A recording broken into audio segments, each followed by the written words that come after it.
I'm just glad to be here. Amen. I'm just glad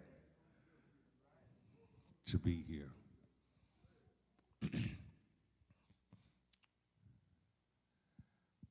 I think that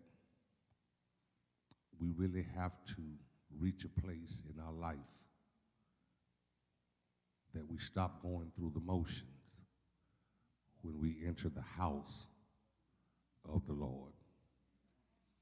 There is so much going on in our world, and just this past week, so many tragic shootings.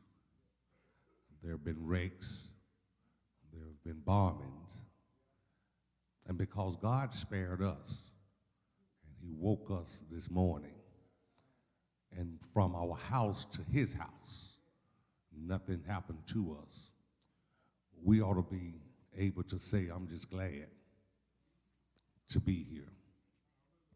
In spite of the troubles, the aggravations, the medical issues, the lack of money to pay bills, we still ought to be able to say when we come to his house that I'm glad to be here.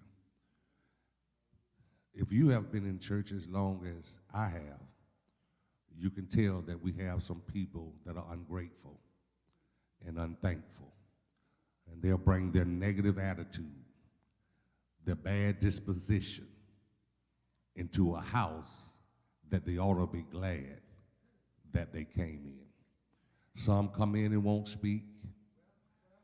Then they talk about how much they love the Lord, but if your attitude does not line up with your word, the Bible has a word called hypocrite. And they're not glad to be here. They're coming because they think that they're doing God a favor. But anytime we're able to grace the doors of God's house, it's a blessing, and we ought to be glad to be here. We shouldn't just start singing when we walk through the doors.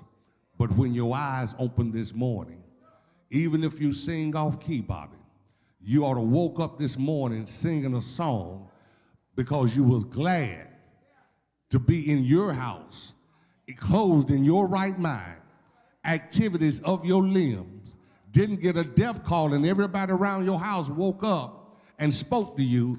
You ought to have been rejoicing before you got here, because we don't have time to pump and to prime folk that are not grateful. And it's bad to say that we're so saved, but yet and still we have issues with folk. You have to remember that when we come into the house, we're not coming for folk. We're not coming to be liked. We're not coming to make friends. We're coming because I'm glad, first of all, that God spared me. And since God spared me, if he did that for me, I ought to be able to do something for him.